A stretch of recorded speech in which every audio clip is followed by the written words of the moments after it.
Hi and welcome to ECCB Connects. When the organizations and businesses that serve us fail, you are affected, I am affected, we are all affected. Therefore, good corporate governance is everybody's business. Stay with us. We'll discuss this important issue when we come back. ECCB Digital Dialogues. What can be done to support small businesses to be strong engines of growth and job creation? How can the private sector be repositioned for a faster recovery from the impact of the COVID-19 pandemic? The Eastern Caribbean Central Bank invites you to join us for ECCB Digital Dialogues on the topic Pandemic and Small Businesses, this Thursday, 27 May at 10 a.m. on the ECCB Connects Facebook page, YouTube channel, and your local radio stations. ECCB Digital Dialogues. Governor of the ECCB, Timothy N.J. Antoine, and a panel of experts will explore the impact of the COVID-19 pandemic on the private sector, with focus on the unique challenges and opportunities for micro, small, and medium enterprises. ECCB Digital Dialogues. Let's take collective action to transform our region now.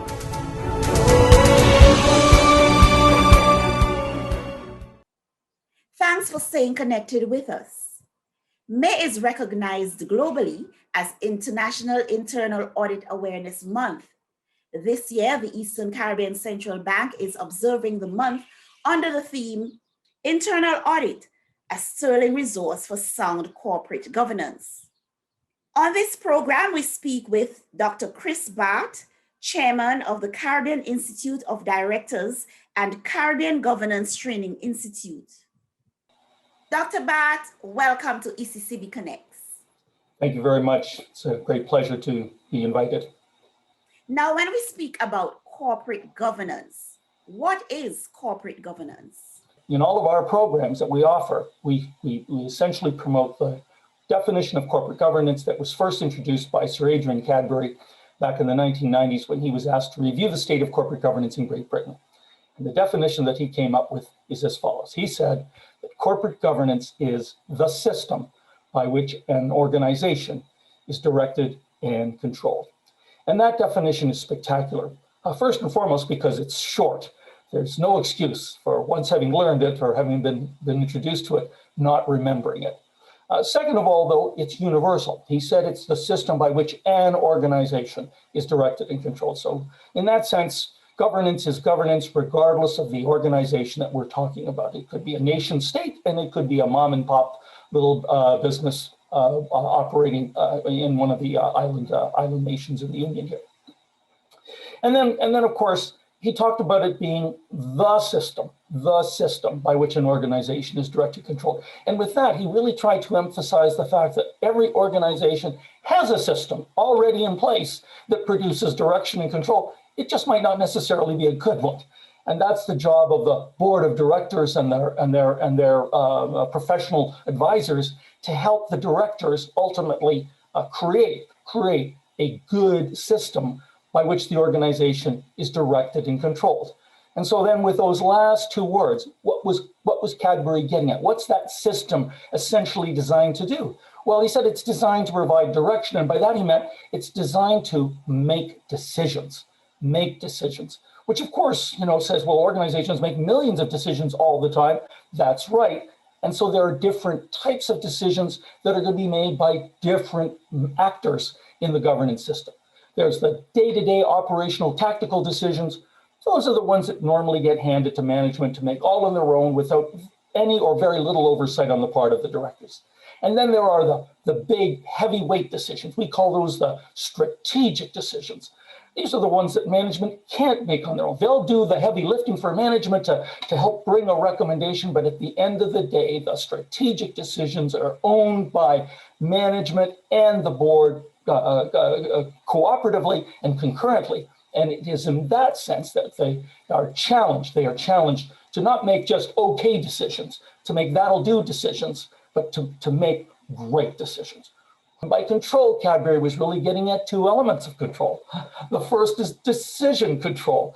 And that really says when you make a decision, does it actually get followed through to execution the way it was intended to? So controls have to be put in place to make sure that decisions when made are simply not forgotten. You know, the classic one, we do, that we approve the strategic plan, and then we put it on the shelf, never to reference, never to look at again.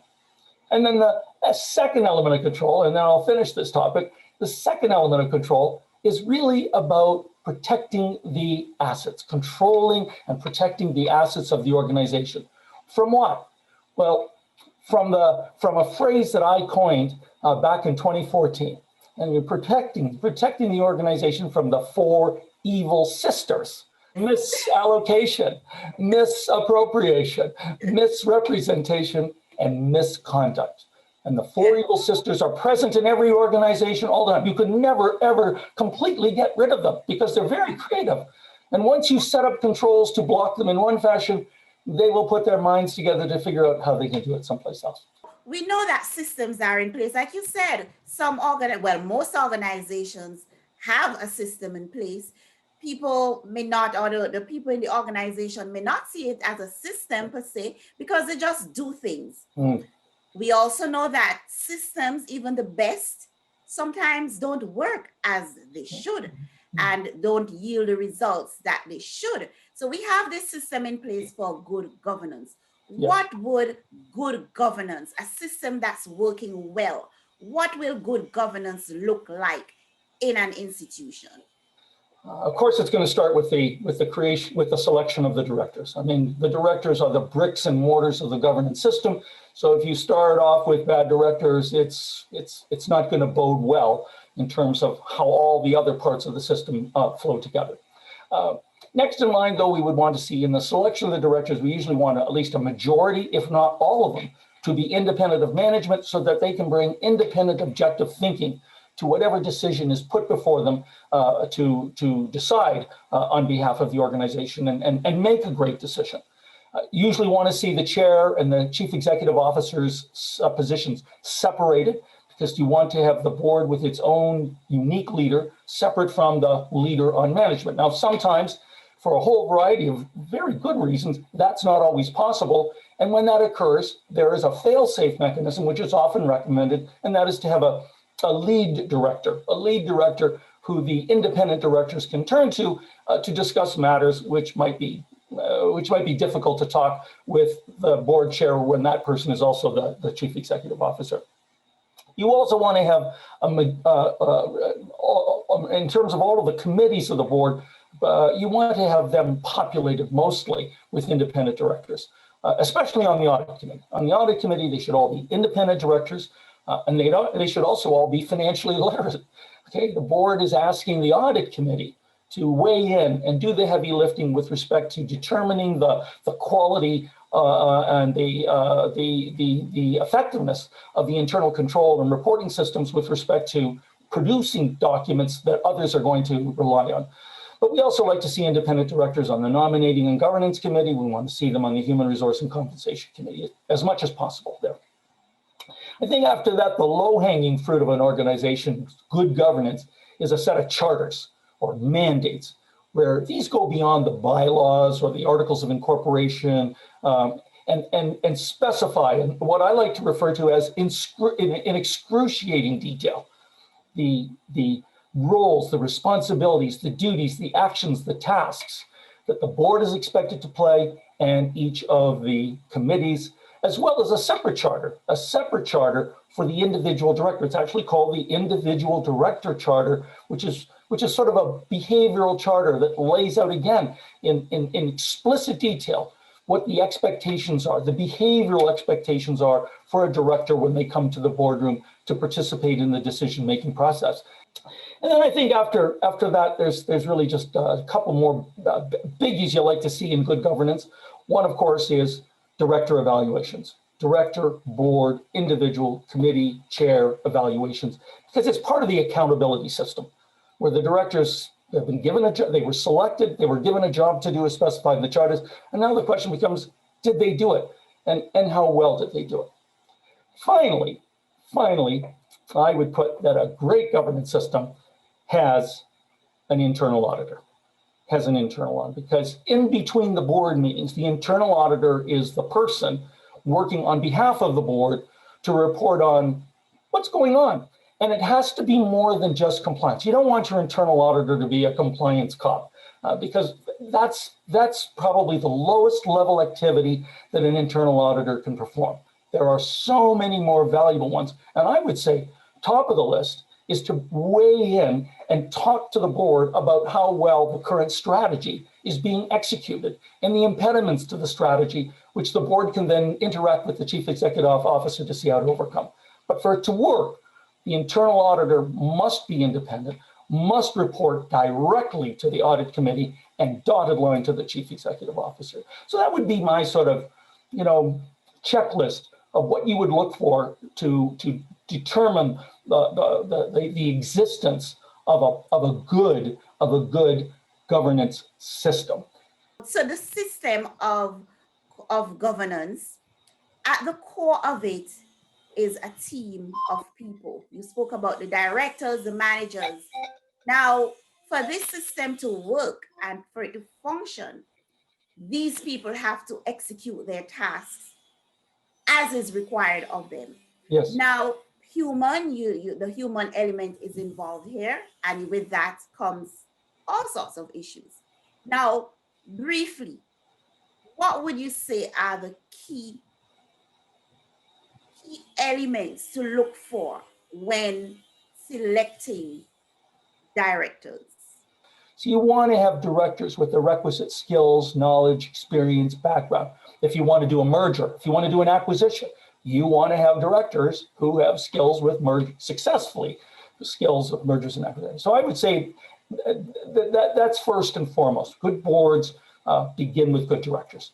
Number two, those directors have to know clearly, precisely, specifically, and unambiguously what is expected of them as governors of the organization. They're not there to manage. And that's, again, a common mistake that so many directors make. They think they're there to second guess the chief executive officer or worse, to replace him or her in the decision-making process. They're not there. The directors are the uber supervisors of management and the last line of defense when it comes to the owners, shareholders, whether they are multiple shareholders or a single shareholder of a minister or prime minister of a country. And then the third element, of course, is accountability. The accountability for the directors to stand back and say, did we do what we were asked to do, and how well did we do it? Dr. Bart, organizations are in place to serve people. They are accountable to the people they serve. They are accountable to their shareholders. But on a bigger scale, looking at the bigger picture, what does good governance or good corporate governance mean for the people, the public at large? How does the public benefit? Well, they benefit from having high-performing organizations that are sustainable and through their activities provide benefits to multiple stakeholders. A high-performing organization provides quality goods and services with wonderful backups, guarantees, a promise of quality. They provide jobs to members of the local society that need to make money to feed their families. Oftentimes, we look for corporations, well-governed ones, to take a portion of their profits and devote them to the community through community good works, because corporations are legal persons. And then, of course, we look for our organizations, if they are viable and sustainable, to pay taxes so that those monies can come back into the government's coffers for the purposes of carrying out all of the social welfare and social responsibility activities that citizens ask their governments to do on their behalf. So a well-governed organization, the key to determine whether an organization is well-governed is through its performance. Okay, Dr. Bart, as we wrap up, you have worked extensively in the region, Eastern Caribbean Currency Union, conducting courses, seminars with directors and managers on corporate governance. From that level of interaction, what have you observed as some of the key good corporate governance practices among our region's institutions? Since the creation of the Caribbean Governance Training Institute, we have been overwhelmed by the directors in the Caribbean region's thirst for knowledge about 21st century good governance best practices. And that's been proven through the tremendous attendance that we've had in all of our programs, not just our flagship Charter Director program, but our Audit Committee Certification program, our Risk Committee Certification program, Human Resources Committee Certification, Financial Literacy Chairman's program. You know, we're launching a brand new strategic oversight. I mean, directors are recognizing that they need the requisite governance, knowledge, skills, and experience in order to properly do their job. I would say, secondarily, what I have observed is directors in the region have embraced wholeheartedly the idea of creating charters, detailed charters and mandates for their board members, so that there is no ambiguity. There is no ambiguity as to what it is that the board, the organization wants and needs from them in order to carry out their job. It's the low-hanging fruit, I like to say. Charters are the low-hanging fruit of a good governance system. Certainly, separating the chair and the CEO, electing a majority of directors, independent directors to the board, I think is all really great indicators of good governance, and not just a majority, I'm saying 100% being independent directors. And directors, in those instances where your ordinances have today incorrectly demanded that the chief executive officer be a member of the board, those directors are now going back to their minister or the prime minister and saying, you know, we got to amend the ordinance because it's bad governance to have the CEO as a member of the board of directors, even as a non-voting one, because as a member of the board, he or she has rights as a director. So starting to see that kind of movement, that once people know, once Caribbean directors know clearly, precisely, specifically, and unambiguously what their job is all about, they are in most instances prepared to act on it. Now, if you were to say, what are the areas most in need of improvement in the Caribbean region? Again, I would have to say, top of the list would be director selection, Having said that, area of great in need of improvement, of course, is board and director and committee evaluations. Directors, as they are in North America, are afraid of it because they worry that they are going to look bad, and that's not the purpose of the exercise. And we're just seeing very, very little pickup on that. I mean, boards need now to create something in their budget. Okay, they need to put a line item in their budget for board evaluation, chair evaluation, committee evaluation, individual director evaluation, because it is so vital for closing the loop on governance. I mean, we start with good directors, we tell them what to do, and then the evaluation simply answers the question, did we do it and how well do we do it? And then last two areas, I would say, well, three. I think most boards mistakenly underutilize their internal auditor. They use them as the compliance cop, and yet the internal auditor could do so much more. There is a set of international internal auditor standards, which boards should go to their internal auditor and say, so what's on the list that we're not doing that you think we should be doing, that you could do for us over and above being the compliance cop?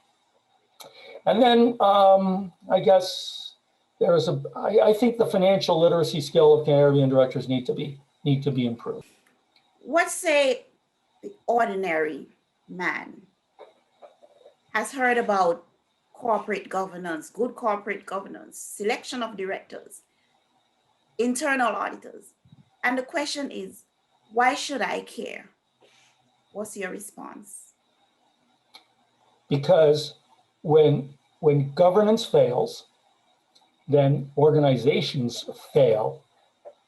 And as organizations fail and collapse, society fails.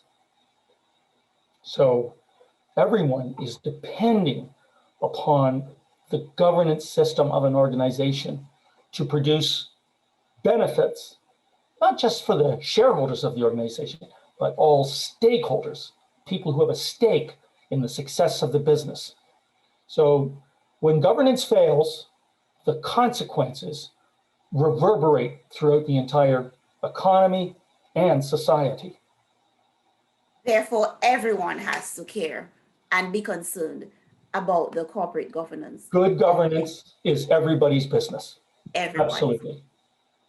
Dr. Bart, thank you very much for speaking with us on ECCB It's Connect. been a great pleasure. Thank you so much for inviting me, and look forward to coming back someday. Thank you. Here's where we end this week's episode of ECCB Connects. We thank you for watching, and we invite you to join us again next week for another program.